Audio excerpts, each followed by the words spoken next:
Bilangan Sefer Bamidbar pada pasal ke-25 sampai dengan pasal 29. Karena fokus dari masing-masing pasal itu berbeda-beda, maka saya akan mengambil yang paling relevan khususnya berkaitan dengan korban, jenis-jenis binatang korban. Namun sebelumnya bisa kita ulang sekilas.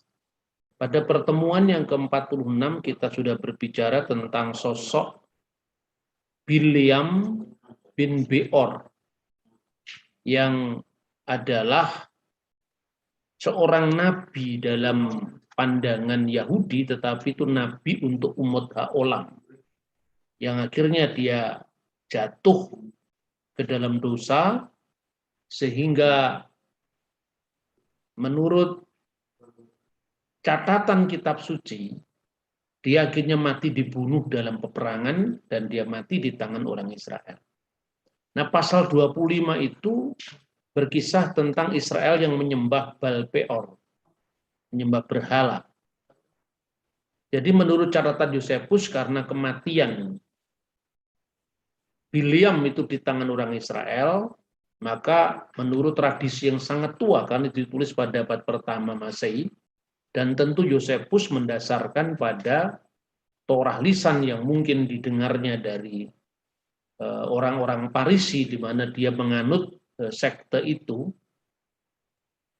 Yosefus mengatakan bahwa Bileam bin Beor itu sekalipun dia gagal untuk mengutuk orang Israel, karena kutukannya diubah oleh Tuhan menjadi berkat, tetapi dia berhasil mengusulkan agar orang Israel bisa ditaklukkan dengan mengirim perempuan-perempuan lokal di situ untuk menggoda mereka dan akhirnya jatuh ke dalam penyembahan berhala. Pasal 26 itu berbicara tentang Laskar Israel dihitung kembali. Termasuk saya kira Wak Musa dari suku Lewi, di mana di sana ditegaskan misalnya dalam pasal 26 ayat 59, Amram dalam perkawinannya melahirkan 3 orang anak, yang bersaudara yang menjadi tokoh di dalam keluaran ini, ya, yaitu Harun, Miriam, dan Musa. Makanya Musa disebut sebagai saudara dari Harun dan Miriam adalah saudari Musa.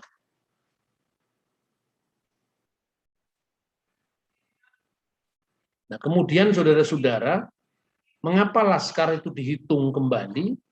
Karena itu berkaitan dengan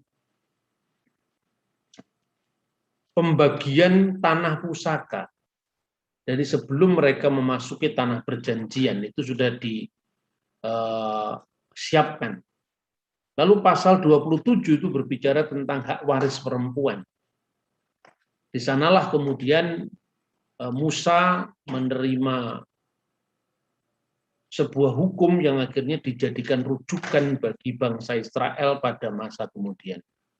Pasal 28 itu berbicara tentang berbagai macam institusi korban, termasuk korban pagi, korban petang, yang diatur dalam pasal 28 ayat 1 sampai 8, kemudian korban sabat dan korban bulan baru, yang disebut dalam ayat 9 sampai 15, dan korban pada perayaan hari-hari raya.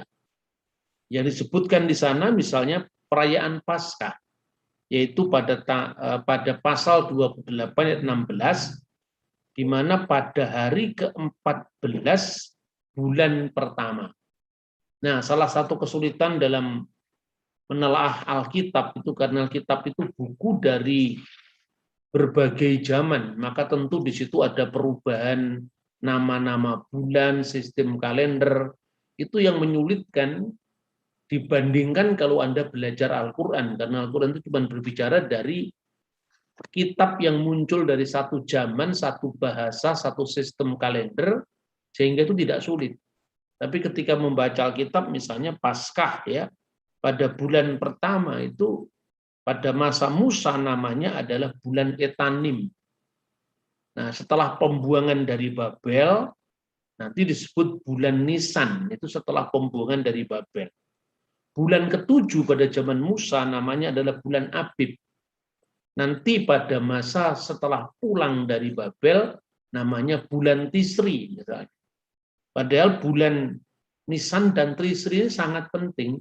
Yang pertama berbicara tentang Paskah ya, perayaan Paskah, dan Tisri itu perayaan penebusan dosa dan pondok daun di sana. Sehingga ini 2 bulan yang sangat penting. Tetapi penyebutannya berbeda. Pada zaman Musa itu adalah bulan Etanim dan bulan Abib. Nah, kemudian bulan ke-8 itu kalau dalam penanggalan di zaman Musa namanya bulan Sif. Tetapi pada masa setelah pembuangan Babel namanya bulan Markeswan. Nah, ini salah satu kesulitan ketika kita membaca teks Alkitab tanpa membaca, mendampingkan dengan data-data sejarah. Nah, Paskah sebagaimana kita tahu itu adalah perayaan keluaran dari tanah Mesir. Paskah itu berasal dari kata pesah atau dilalui, dilewati oleh kematian anak-anak sulung. Sementara kemudian di dalam pasal 29 ayat 1 itu mulai dilembagakan perayaan bulan ke-7, yaitu perayaan penghapusan dosa ya. Kemudian pada pasal 29 ayat 12 itu hari ke-15-nya bulan yang sama itu adalah perayaan 7 hari lamanya. Nah, di setelah kemudian diberikan deskripsi tentang binatang-binatang yang harus dikorbankan itu apa, kemudian bentuk-bentuk korbannya seperti korban bakaran, itu berkaitan dengan binatang-binatang korban, kemudian curahan. Nah, curahan itu terdiri dari curahan minyak. Nah, tetapi orang Parisi, sekte Parisi, menyebutnya selain adalah pencurahan minyak dan itu adalah pencurahan air. Dan itu sudah kita bahas dalam kajian yang ke-45 ya, di mana pada perayaan Pondok Daun yang diperingati salah satu perayaan pada hari terakhir itu adalah Nisuk Hamayim, yaitu pencurahan air. Nah, itu untuk memperingati peristiwa di mana Musa memukulkan bukit batu dan keluar air, ya, peristiwa Masa dan Meriba. Nah, itu saudara-saudara yang menjadi pembahasan kita pada saat ini. Lalu kalau kita melihat jenis-jenis korbannya, maka kita bisa melihat semuanya adalah binatang yang diklasifikasikan dengan tahor. Tahor itu artinya binatang yang tahir, bersih secara ritual. Nah, tentu terjemahan haram dalam bahasa Indonesia untuk kata tame itu harus dilihat konteksnya. Kalau haram dalam bahasa sehari-hari itu bisa, artinya sesuatu yang dilarang. Misalnya haram alaik, dilarang bagimu misalnya. Tetapi kalau haram dimaknai dalam pengertian syar'i atau pengertian syariah Islam, tentu bukan itu maknanya.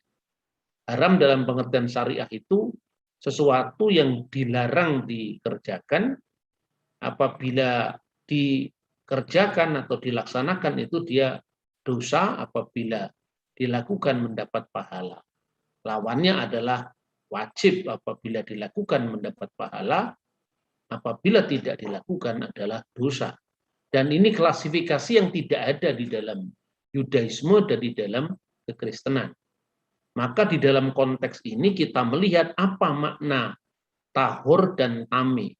Tahor dan tame ini lebih dalam klasifikasi ritual. Jadi ritual korban. Makanya kita bisa melihat bagaimana teks itu tidak berlaku bagi orang di luar Israel. Beberapa saat lalu kita sudah mempelajari tentang bagaimana hukum Musa, khususnya tentang kosher, hukum kasrut. Ada yang dilarang untuk dimakan, ada tidak dilarang untuk dimakan. Ada yang tahor dan tame. Jadi makanan itu pun klasifikasinya berkaitan dengan korban atau ritual. Hal itu diatur misalnya dalam sejumlah tafsir orang-orang Yahudi. Bahkan itu sebelum zaman rabbinik, seperti yang sering saya contohkan, yaitu misalnya dalam Sefer Yuvelim, kitab Yobel yang ditulis kira-kira abad kedua sebelum Masehi, dan kitab itu ditemukan di antara naskah-naskah Gunungan Laut Mati, The Dead Sea Scrolls, jadi jauh sebelum lahirnya kekristenan dan jauh lagi sebelum lahirnya Yahudi rabbinik. Nah, dalam traktat Sanhedrin 56a misalnya itu diatur bahwa orang-orang non-Yahudi tidak berlaku hukum Musa, khususnya imamat pasal 11, tetapi berlaku yang dikenal dengan Sefa Misfot Benin Noah, hukum Nuh yang jumlahnya 7 sebagai aturan universal bagi seluruh umat non-Yahudi, umat manusia sedunia. Dan Judaisme tidak mewajibkan mereka. Maka orang-orang yang melakukan 7 hukum Nuh itu diklasifikasikan sebagai umat bangsa-bangsa lain yang saleh, yang disebut hasedi umut olam. Nah, pada zaman Alkitabiah, kaum non-Yahudi yang tinggal di area Israel tidak menganut Judaisme, mereka disebut dengan Ger Tosaf, penduduk asing, dengan syarat mereka mematuhi hukum Nuh. Ada seorang rabi, yaitu Rabi Maimonides di abad ke-13, mengatakan bahwa status Ger Tosaf itu menjadi masa transisi untuk menjadi Ger Sedek, yang artinya orang asing yang masuk ke dalam agama Yahudi. Nah, kemudian sekarang ini di Israel ya ada kelompok-kelompok tertentu yang menginginkan agar aturan atau batas-batas aturan ini ditegakkan untuk bangsa Israel maupun bangsa-bangsa lain. Anda bisa mengunjungi situsnya yaitu www.7for70.com. Jadi itu artinya 7 hukum untuk 70 bangsa. Dan yang disebut 70 bangsa itu adalah bangsa-bangsa menurut catatan kitab Kejadian, yaitu putra-putra Nuh. Nah, ini cukup menarik. Di Amerika gerakan ini juga dilakukan oleh beberapa rabi Yahudi, dan menariknya banyak orang-orang Kristen yang menolak gerakan ini, tetapi pihak Vatikan memahami, pihak Katolik menerima konsepnya, tapi tidak menerima belum menerima bagaimana pelaksanaannya. Sebab tentang 7 hukum Nuh itu semuanya ada di dalam sejarah dan dalam kitab suci. Misalnya penyelenggaraan mahkamah yang adil, dinin, itu diserahkan bagi bangsa-bangsa bukan Yahudi, tetapi penyelenggaraannya bagaimana? Kemudian penyembahan berhala, larangan penyembahan berhala, Abu Dazar. Siapa yang menilai bahwa misalnya Trinitas itu bukan monoteisme atau monoteisme, itu yang masih menjadi perdebatan. Sehingga prinsip hukum ini bisa diterima oleh gereja Katolik, tetapi dalam hukum acara itu belum bisa disepakati. Nah, kemudian menista Tuhan. Apa ukurannya menista Tuhan?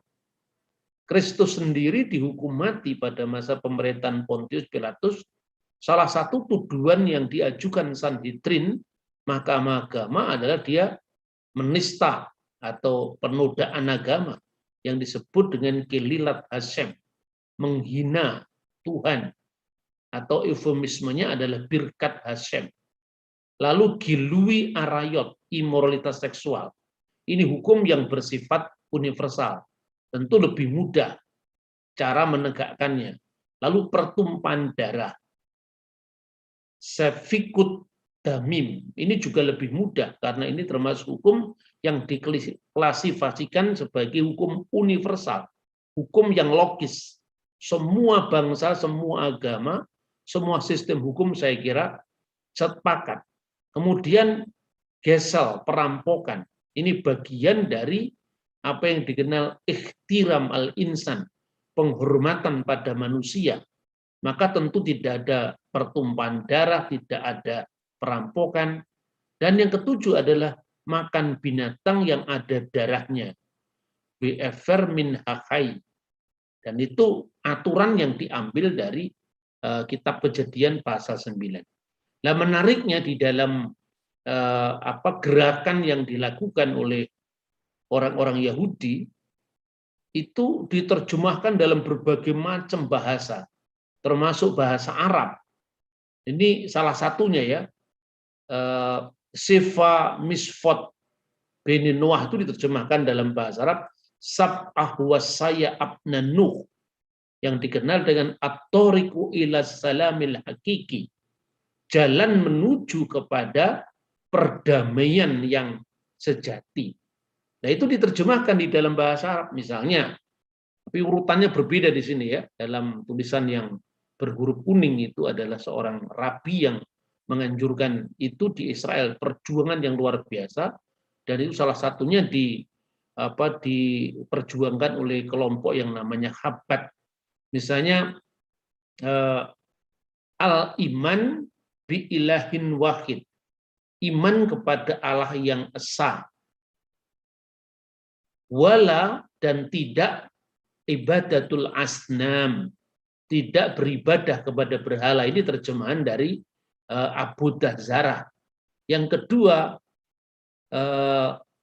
penghormatan kepada Allah, ya, ikhtiram Allah, penghormatan terhadap Allah berarti dia tidak menista Tuhan.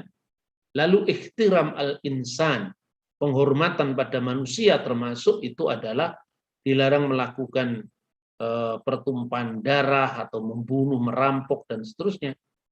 Itu terjemahannya di dalam bahasa Arab. Dan gerakan ini menanti kedatangan Mesias, karena mereka orang-orang Yahudi ini tidak percaya kalau Mesias itu adalah Kristus. Mereka menanti kedatangan Mesias. Oleh karena itu dalam gerakan mereka di bawahnya itu selalu ada kata-kata Masyah. Kata al-masihnya itu kalau di dalam bahasa Arab yang biasa yang tersebut dalam Alkitab maupun Al-Quran diterapkan untuk Yesus itu menggunakan huruf sin. Kalau di sini menggunakan huruf shin. Ini karena memang lebih mendekati ungkapan Ibrani yaitu Mosya. Nah, inilah salah satu kampanye dari Sefa Misfot Beni Noah ini. Keliru ini, bukan Nene, ini Beni. Ya. Sefa Misfot Beni Noah ini mereka jadikan semboyan yang mereka perjuangan dengan keras sampai hari ini. Antara lain zita bi amalin khair, ya, lakukanlah perbuatan yang baik dan seterusnya. Jadi inilah 7 hukum bagi 70 bangsa di dunia. Nah, ini salah satu berita yang dikutip dari situs mereka mengenai kampanye 7 hukum Nuh dalam bahasa Ibrani dan Arab. Dan ini yang sebenarnya terus saya ikuti gerakan ini, dan karena secara teologis sebetulnya Kristen tidak ada keberatan. Nanti kita akan melihat.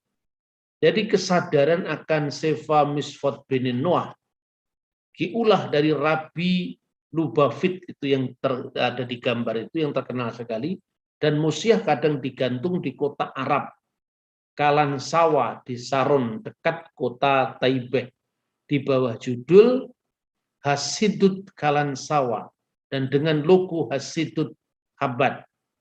Itu kadang-kadang merupakan pemandangan yang aneh. Itu di desa Muslim, sudah di Israel. Jadi ada orang-orang Arab Israel, orang-orang Muslim yang tinggal di negara Israel. Nah, ini contoh bagaimana anggota arus sekte mesianik Chabad itu yang menunggu kedatangan Mesias itu yang gencar terlibat dalam mendorong 7 hukum Nuh yang disebut dengan sabah wasaya abna Nuh dalam bahasa Arab. Dalam pengumuman yang digantung disebutkan di sana bahwa mereka yang menyimpannya dan percaya kepada Sang Mesias cukuplah bagi mereka untuk diselamatkan. Lalu dideskripsikan 7 dari hukum Nuh itu.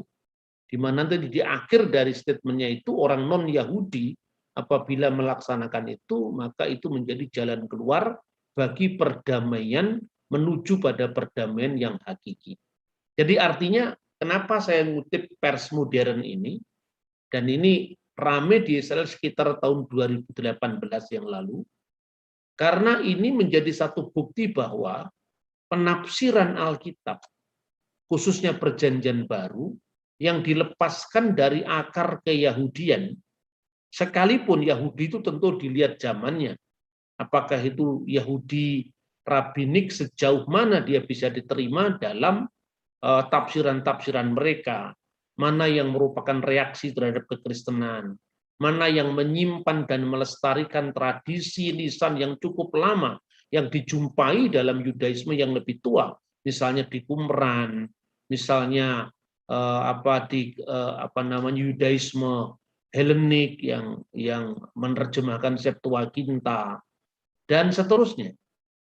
Tetapi tanpa kekristenan berakar pada akar ini, maka kekristenan akan bisa jatuh ke dalam apa yang disebut dengan eisegese, memasukkan makna sendiri di luar konteks yang memang itu disebutkan dalam Alkitab. Nah, ini dalam konteks seperti ini, maka apa yang diungkapkan dalam traktat Sanhedrin 56a, tentu ini bisa kita terima. Karena apa? Karena didukung oleh tradisi tua sekali, tradisi tafsir yang sangat tua sekali, bahkan berasal dari abad kedua sebelum Masehi. Jadi jauh sebelum zaman Kristen, apalagi Yahudi rabbinik pada masa modern. Itu disebutkan antara lain dalam Sefer Yuvelim yang sering kita sebut tadi. Penjelasan ini sekalipun sistematikanya bisa berbeda, apakah angkanya 7 atau 4 atau 5 itu urusan lain. Sedangkan 10 perintah Tuhan yang semuanya tercatat dalam Alkitab saja, sistematiknya juga berbeda. Mana yang disebut perintah pertama? Bagi orang Yahudi, perintah pertama itu adalah Anoki Adonai Eloheka. Aku inilah Tuhan Allahmu. Asher hositika me'aret misrayim mifet avadim. Yang telah membawa engkau keluar dari tanah Mesir, dari tempat perbudakan. Bagi orang Kristen, ya perintah pertama bukan itu. Perintah pertama adalah lo yihye leha Elohim akarim alfanai. Jangan ada ilah lain di hadapan hadiratku. Jadi bagi orang Yahudi, Anoki itu adalah perintah pertama. Bagi orang Kristen, Anoki itu adalah akulah Tuhan, itu adalah konsideran dari 10 perintah. Nah ini contoh. Jadi artinya jangan mempersoalkan tentang struktur atau perumusan hukum Nuh. Kenyataannya memang eksis dalam Alkitab. Dan ini bisa untuk menyeimbangkan opini-opini liar yang dikembangkan oleh orang-orang Kristen di abad ke-19 yang kemudian sejauh menguntungkan dikutip oleh para polemikus Muslim yang mengatakan seolah-olah Paulus telah membebaskan orang Kristen dari pelaksanaan hukum Taurat. Itu salah sama sekali. Ya, karena Paulus sama sekali tidak pernah mengambil keputusan untuk membebaskan orang Kristen dari hukum Taurat. Paulus hanya mengikuti tradisi para rabi, bahkan yang lebih tua dari Yahudi rabbinik yang baru lahir setelah zaman kekristenan, bahwa bangsa-bangsa bukan Yahudi tidak wajib untuk mengikuti hukum Musa. Mereka wajib mengikuti hukum Nuh. Dan itulah yang menjadi keputusan dari konstitusi para rasul, atau disebut dari hasil dari konsili rasuli di Yerusalem sekitar tahun 49 Masehi. Bahwa orang-orang Kristen yang berlatar belakang bukan Yahudi itu hanya ditetapkan ini, tetapi kamu harus menjauhkan diri dari makanan yang dipersembahkan kepada berhala. Ini menyangkut apa? Menyangkut Abodah Zarah dan Kelilat Hasem.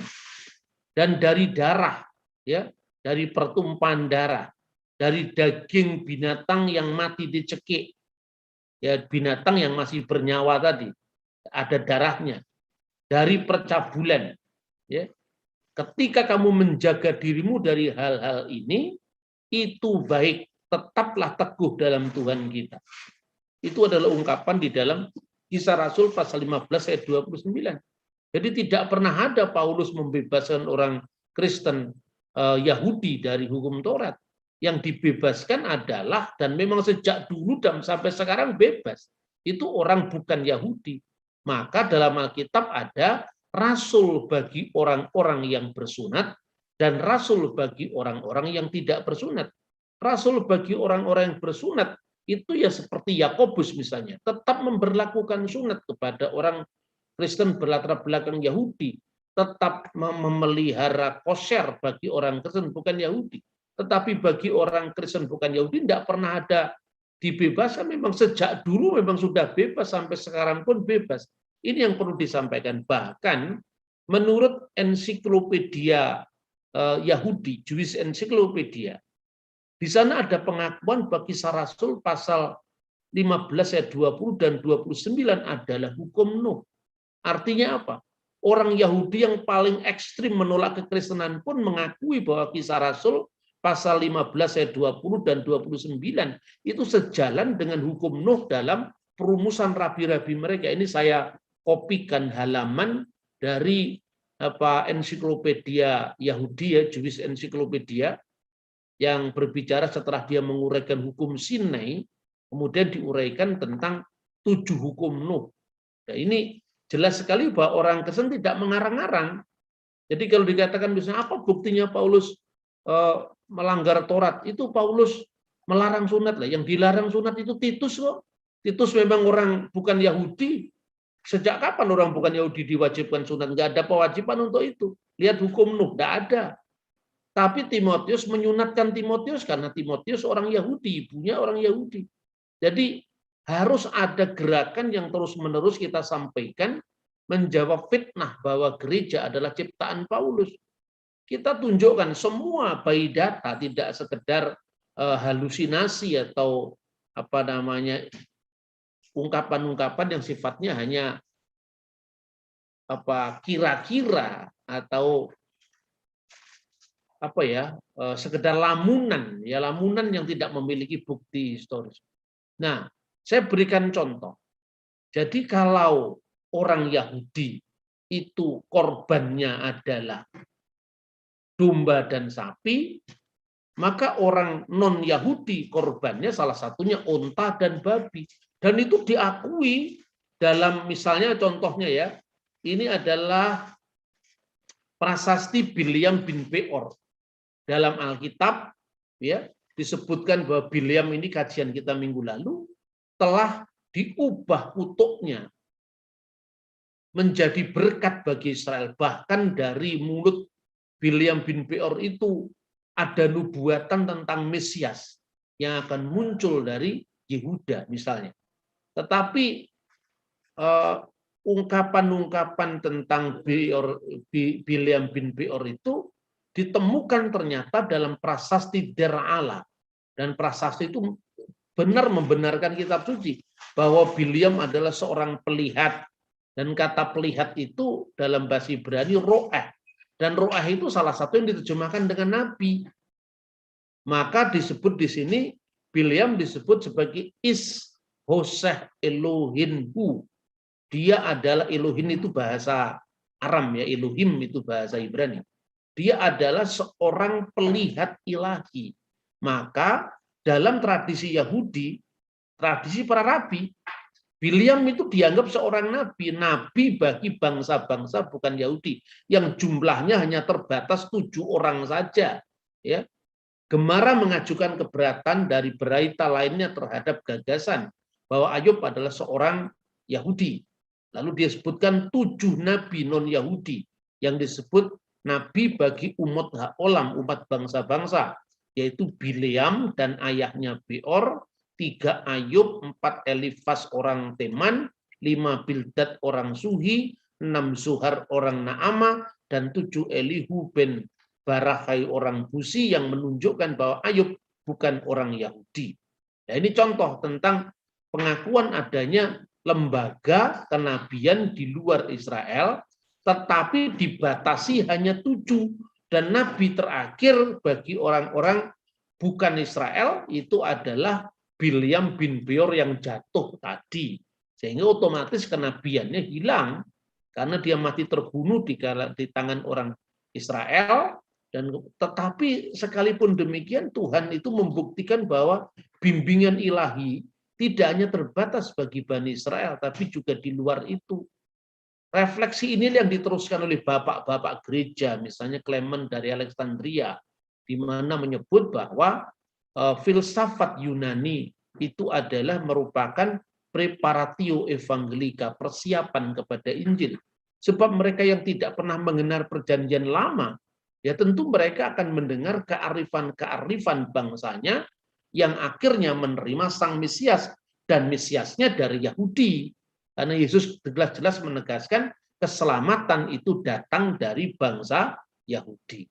Nah, dalam hukum Yahudi, dalam prasasti Bilyam bin Beor itu, pada bait yang paling akhir disebutkan anak babi mengusir macan tutul dan mengusir yang muda. Itulah persembahan ganda mereka.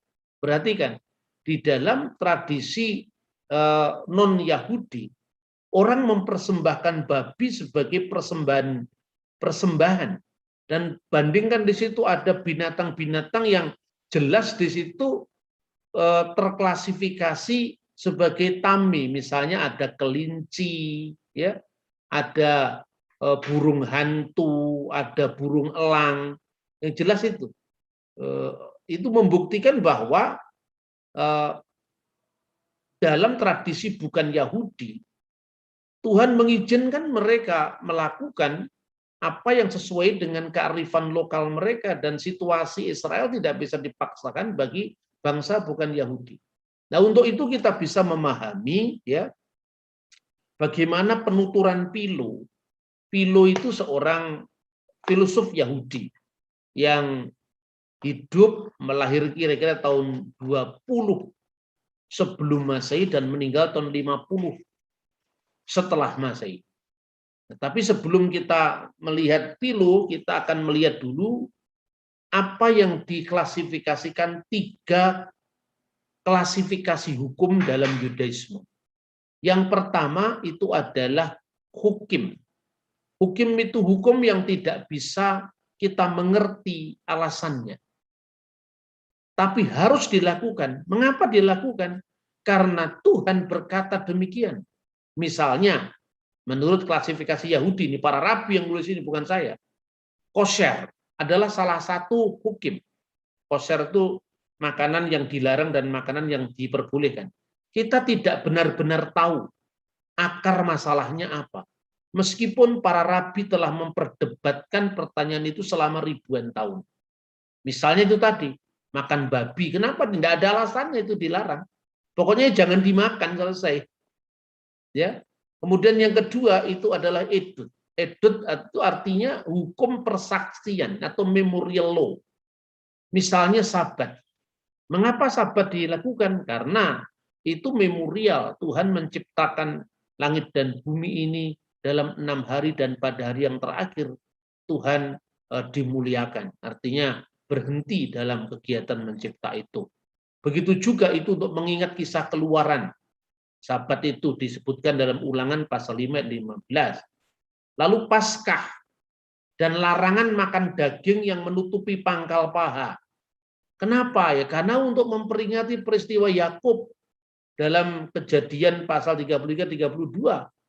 Tapi persoalannya, apakah hukum memorial ini berlaku bagi bangsa lain yang bukan keturunan Yakub? Nah, coba sekarang apa relevansinya hukum ini bagi orang India?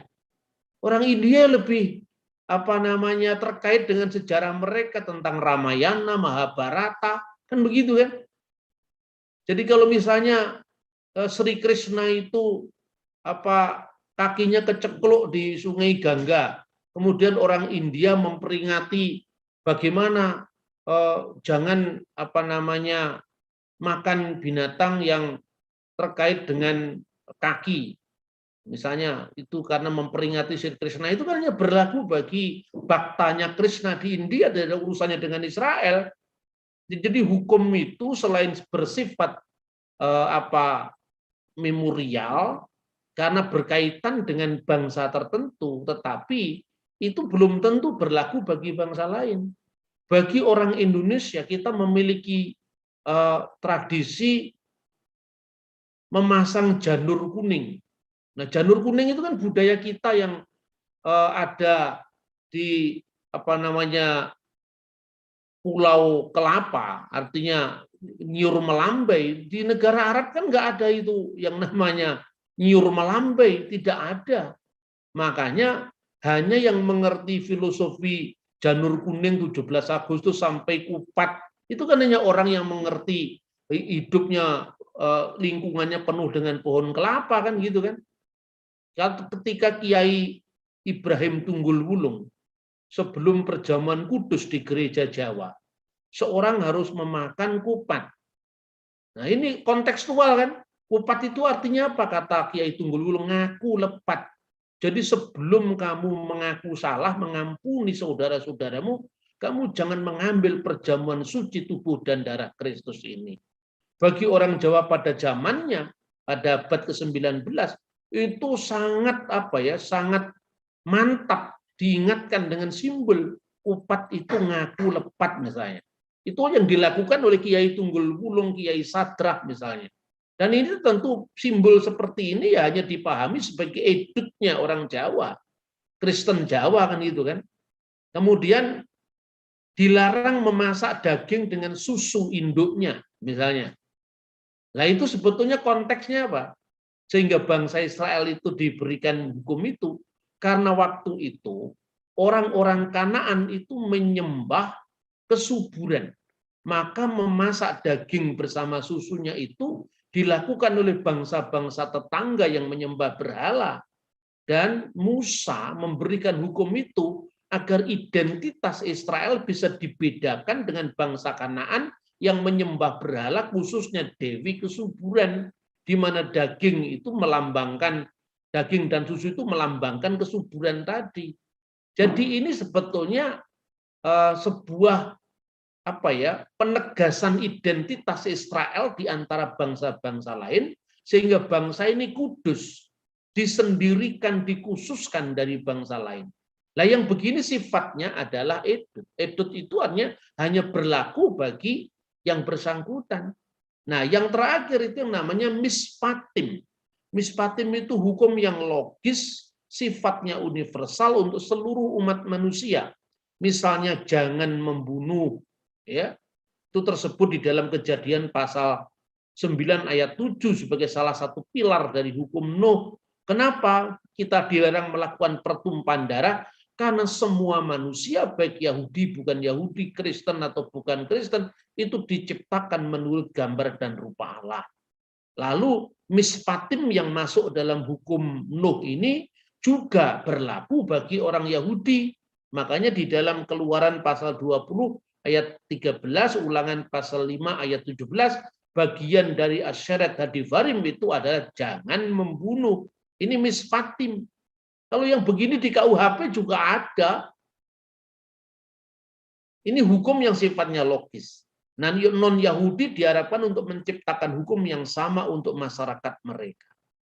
Nah, sekarang karena yang hukum tadi tidak disebutkan alasannya apa, maka para rabi berdebat selama ribuan tahun, termasuk filosof-filosof Yahudi berdebat kenapa itu dilarang. Babi itu dilarang kenapa? Kalau babi mengandung cacing pita itu dicari-cari itu. Karena setiap daging pasti ada cacing pitanya. Saya bicara begini sekaligus saya bukan penggemar babi. Saya lebih suka makan kambing karena saya tidak punya tradisi menyukai babi. Tetapi ini kita harus fair dalam dunia keilmuan itu. Jangan hanya sekedar mengekor tanpa ada data gitu loh. Salah satu ciri manusia itu kan makhluk yang berpikir. Nah, ini saya tunjukkan bagaimana filosof Yahudi yang bernama Philo itu mencatat dari perspektifnya dia, dan Anda bisa membaca buku ini, yaitu karya Philo, khususnya dalam bukunya yang berjudul terjemahan Inggrisnya The Special Law. Pada buku keempat, chapter yang ke-17, ya, itu adalah nomornya 100 sampai 101. Sebetulnya lengkapnya itu 100 sampai 107. Tapi ini saya kutip yang berkaitan dengan kenapa babi dilarang bagi orang Yahudi. Ya, katanya Philo begini. Tetapi Musa, Philo ini orang Yahudi bukan orang Mojokerto. Tetapi Musa dengan sekuat tenaga melarang semua hewan, baik yang di darat maupun di air, atau yang terbang di udara, yang gemuk dan banyak daging, karena dikhawatirkan membangkitkan kesenangan yang membahayakan, umpan yang memperbudak indera luar kita, yang menghasilkan ketidakpuasan, gangguan pencernaan yang menjadi asal dari segala penyakit dan kelemahan. Dari semua hewan darat, diakui babi adalah daging yang terlezat bagi mereka yang memakannya. Jadi babi dilarang karena babi itu binatang yang paling lezat, katanya Philo, bukan kata saya. Sedangkan dari hewan ikan, air yang tidak bersisik, dagingnya paling lembut. Ikan patin misalnya kan nggak boleh dimakan orang Yahudi. Nah, Musa terampil dalam melatih dan mendidik kaumnya dengan watak alami untuk mempraktekkan kebajikan dengan berhemat dan berpantang, berupaya menghilangkan gaya hidup yang mahal dari karakter mereka. Jadi ini hukum yang khusus bagi Israel, yang oleh Philo dikatakan kenapa babi dilarang? Karena babi itu binatang yang paling lezat. Nah, ketika Sunan Ampel diajak sama orang Majapahit, katanya, babi yang lezat kok dilarang, tetapi kodok kungkang itu disukai. Kodok kungkang itu ditolak. Sementara kambing yang perengus itu disukai. Itu disebutkan dalam babat Tanah Jawi. Nah, ini yang disebut goyim mengejek goyim. Sama-sama goyimnya. Orang Majapahit pengikut agama Hindu juga goyim. Sebetulnya Sunan Ampel pengikut agama Islam sama-sama goyim. Maka sesama goyim tidak boleh saling mengejek. Karena sekalipun Sunan Ampel tidak makan babi, tapi makan unta. Korbannya juga unta. Jadi kalau dibandingkan ya sama. Yang haram yang lain ditabrak, yang satunya dikecualikan. Jadi bagi Philo, babi adalah netral pada dirinya sendiri, bukan karena menjijikkan sehingga dilarang bagi Israel, tetapi dampak dari kesenangan indrawi yang membahayakan, khususnya dikala mereka eksodus, diperlukan disiplin yang ekstra keras.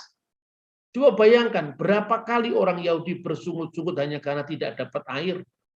Lalu ketika mereka eksodus itu matanya tidak memandang ke depan yang terarah pada rencana Tuhan, tapi sibuk membayangkan kuali yang berisi daging. Itu daging kambing saja mereka bayangkan, apalagi babi kecap. Kira-kira seperti itu loh, saudara-saudara. Jadi ini lebih masuk akal. Saya tuh menggumuli ini bertahun-tahun. Sejak kira-kira saya baru tamat kuliah. Kalau Tuhan melarang itu mestinya kan ada alasannya. Kenapa? Saya tidak bisa terima kenapa orang India yang makan babi seolah-olah dijijikkan. Kenapa orang-orang yang Papua yang itu tradisinya tidak ada lain kecuali makan babi itu dilarang. Ternyata larangan bukan untuk orang Papua, baru saya tahu. Larangan memang hanya untuk orang Yahudi. Jadi babi bagi suku-suku tertentu di Indonesia itu adalah anak perdamaian. Jadi kalau suku-suku itu misalnya melakukan perang, begitu mereka menyembelih babi itu artinya tanda perdamaian. Jadi babi itu simbol perdamaian dalam ritual korban bangsa-bangsa bukan Yahudi. Nah, makanya konteks tentang larangan babi itu lebih masuk akal kalau dipahami, kalau menurut hukum Yahudi hukim, Hukumnya itu kemudian dijelaskan. Nah, salah satu, ini bukan Pilu, tapi orang lain lagi, yang mencari jawabannya begini. Babi itu dilarang karena anaknya sangat banyak. Padahal banyaknya anak yang dilahirkan oleh satu induk babi itu menyebabkan sulitnya menentukan mana yang sulung. Nah, di dalam konteks korban yang disebutkan dalam kitab Taurat, semua anak yang sulung dari Israel, kal bekor be Yisrael, mi Adam, semua anak yang sulung dari Israel dari manusia, ad behemah, sampai binatang, li yihyuani Adonai, itu kepunyaanku, demikian firman Tuhan. Nah, kalau babi satu kali beranak, anaknya 17. Lalu mana yang sulit sekali, mana yang bekor, mana yang sulung. Itulah sebabnya kemungkinan karena itu. Tetapi yang saya jadikan rujukan itu Philo, seorang filosof Yahudi yang sangat terkenal. Dan itu memang lebih masuk akal saya bahwa babi dilarang itu adalah menjadi sebuah umpan yang bisa memperbudak indera mereka ketika mereka di tengah-tengah masa perjuangan. Kemudian saudara-saudara, kalau di dalam ritus korban bangsa bukan Yahudi bisa dicontohkan, seperti tadi Bilyam bin Beor, di mana anak-anak babi dianggap salah satu persembahan ganda bagi korban. Dan itu disebutkan binatang kelinci, burung hantu, yang semua klasifikasinya tame dalam Imamat pasal 11. Tetapi toh Bilyam bin Beor memberkati orang Israel. Meskipun pada akhirnya Bilyam itu jatuh sebagai nabi umat olam, tetapi artinya bahwa kearifan bangsa-bangsa lain itu diterima oleh Tuhan menjadi juru bicaranya dalam menentukan siapa Israel. Sehingga lewat Bilyam yang akhirnya jatuh itu sebagai nabi bangsa-bangsa bukan Yahudi, itu bisa memberkati Israel. Artinya apa? Toh dia diakui bahwa dia adalah pernah menjadi juru bicara Tuhan untuk bangsa bukan Yahudi, gitu loh kira-kira. Lalu suku Arfak, itu suku di Papua, dan banyak suku lain mengorbankan babi sebagai anak perdamaian antar kubu yang bersengketa. Dan di sana tidak ada binatang lain kecuali babi, satu-satunya binatang penting selama berabad-abad. Anda pergi ke Nias. Saya datang ke Nias Barat. Itu disambut oleh Pak Bupati dengan menyembelih babi muda. Sekalipun saya tidak suka makan babi karena saya hormatnya kepada tuan rumah, ya saya ngicipi sedikit. Dan saya tidak pernah merasa berdosa karena memang saya goyim, saya bukan Yehudim gitu loh. Nah, kemudian itu. Tapi contoh yang bangsa lain, makanya Don Richardson itu seorang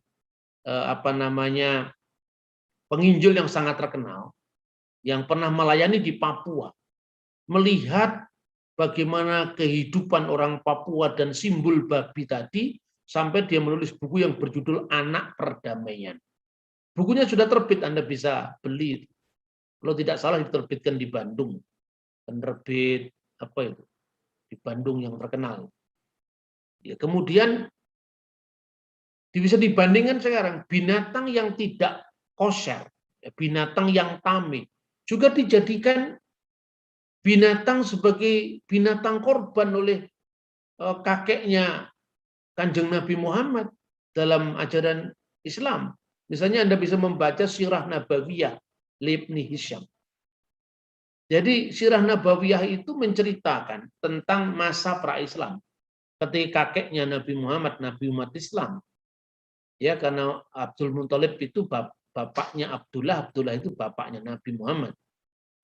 Suatu saat Abdul Muthalib itu bernazar bila dia punya 10 anak laki-laki, dia akan mempersembahkan anaknya yang paling tampan kepada Isaf dan Naila. Isaf dan Naila itu sejoli dewa-dewi Mekah.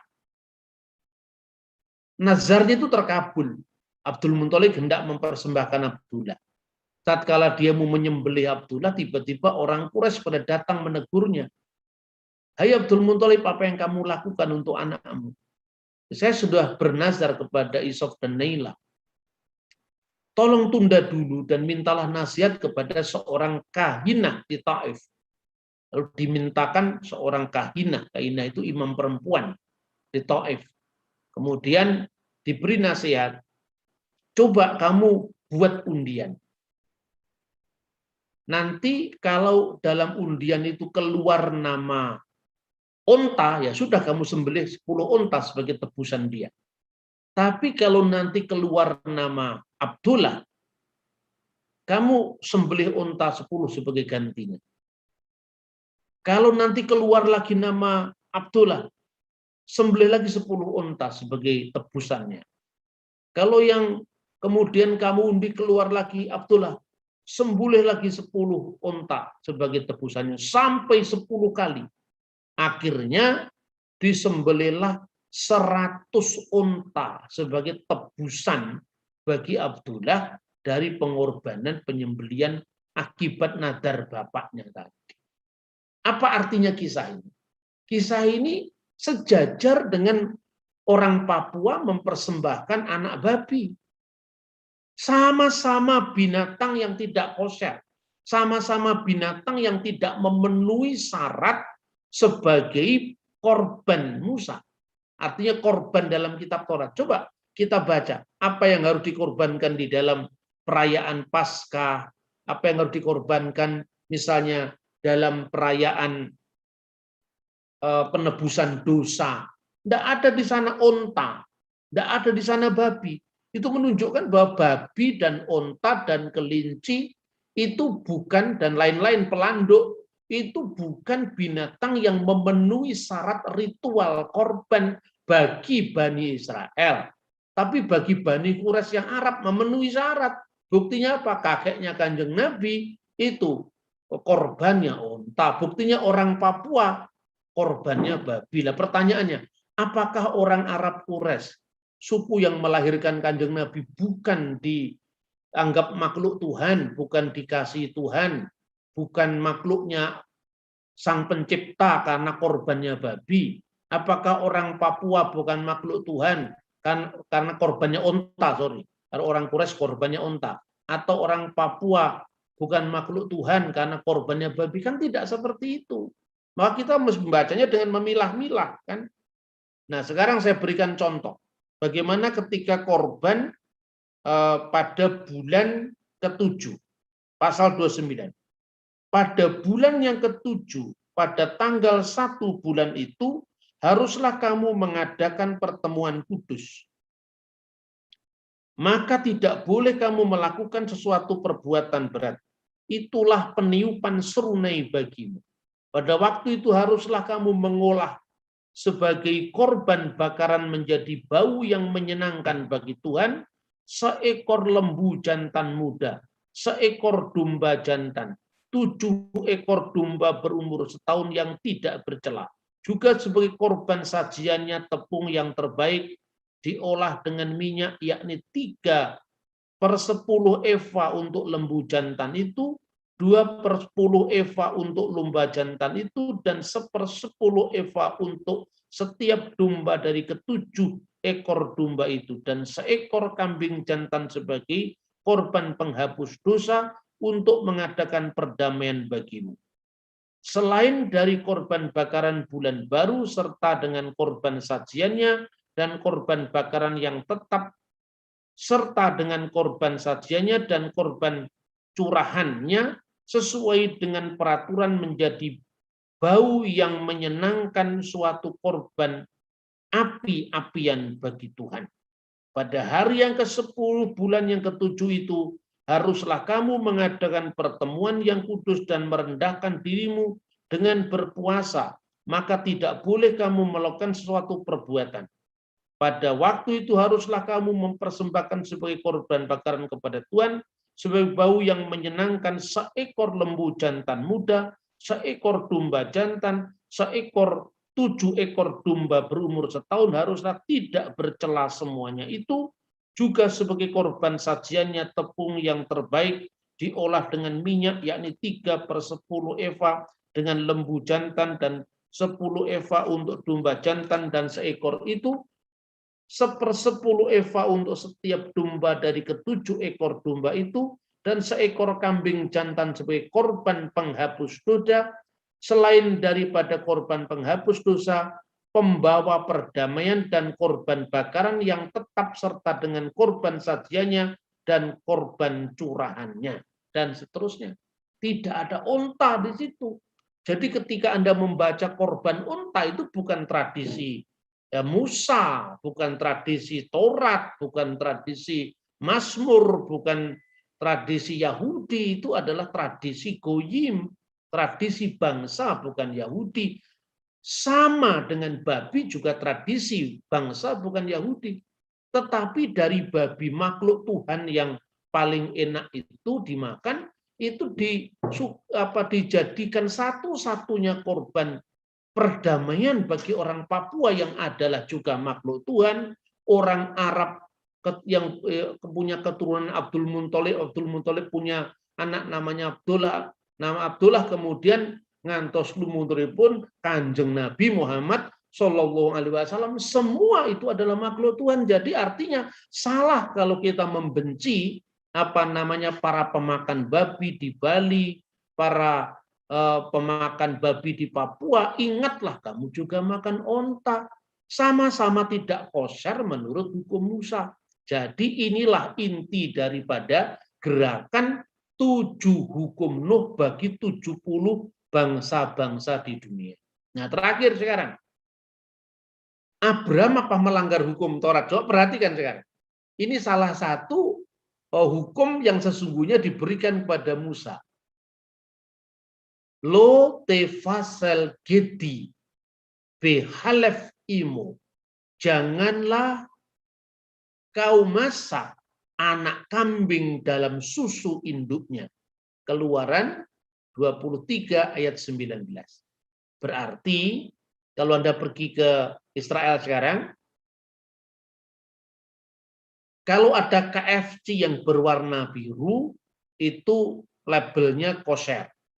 Pasti di sana tidak ada burger bersama dengan keju dan susu, tidak boleh. Makanya kalau orang Israel makan pagi hari itu semua sayur-sayuran, tidak ada telur, kalaupun ada tidak boleh bersama dengan dagingnya. Siang baru kemudian ada daging, tapi daging tidak pernah dimakan bersama telur dan keju. Itu untuk memenuhi hukum ini. Jadi lo tefasel kiti behalef imo. Jangan kamu memasak anak kambing dalam susu induknya, tidak boleh.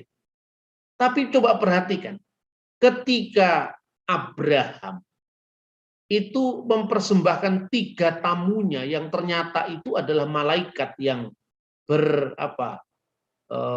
yang turun ke dunia menjadi manusia. Artinya itu bukan inkarnasi. Kalau inkarnasi kan turun secara tetap. Itu artinya penampakan malaikat menjadi 3 orang laki-laki. Kemudian diambilnya dadih dan susu serta anak lembu. Wayika hemi'ah vehalab uben habakar. Ya, diambilnya dadih dan susu serta anak lembu yang telah diolah itu, lalu dihidangkannya di depan orang-orang itu, dan ia berdiri di dekat mereka. Di bawah pohon itu sedang mereka makan.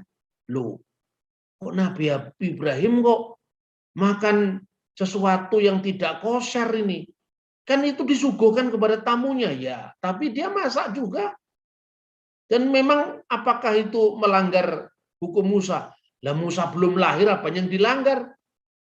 Dalam asas legalitas ini, kalau sedikit ke hukum Romawi, ya, nulum delictum nulla puna sine previa lege punali. Itu dipelajari itu di Fakultas Hukum tentang asas-asas hukum. Tidak ada pidana tanpa ada undang-undang yang terlebih dulu mengaturnya. Jadi Abraham tidak salah. Karena apa? Karena aturannya belum ada. Tapi jelas di sini bahwa pertama, ada perubahan dari zaman ke zaman tentang aturan-aturan Tuhan, termasuk aturan makan. Pertama, yang kedua, ada perbedaan di dalam hukum Tuhan yang diterapkan bagi Yahudi dan bukan Yahudi. Ya, ketiga, semuanya ini memiliki maksud tertentu agar ini dalam perspektif Kristen pada zaman Mesias nanti orang Yahudi dan bukan Yahudi mereka akan digabungkan menjadi satu meskipun mereka tetap dengan ketaatan hukum mereka masing-masing. Saya kira itu sehingga kenapa saya mengangkat tema ini berulang-ulang supaya kita lebih paham. Nanti kalau Anda suatu saat ke Israel, kemudian mendapatkan kartu-kartu nama kecil yang isinya itu adalah 7 hukum Musa untuk 70 bangsa di dunia, Anda tidak kaget dan kemudian tidak perlu lebih Yahudi ketimbang orang Yahudi. Ya, kita goyim bersyukurlah menjadi orang goyim karena di mata Tuhan baik Yahudi maupun goyim laki-laki maupun perempuan itu pada hakikatnya setara. Karena setiap manusia laki-laki dan perempuan diciptakan menurut gambar dan rupa Allah. Sekian dulu, terima kasih. Shalom alaikum Beshem Hamasya.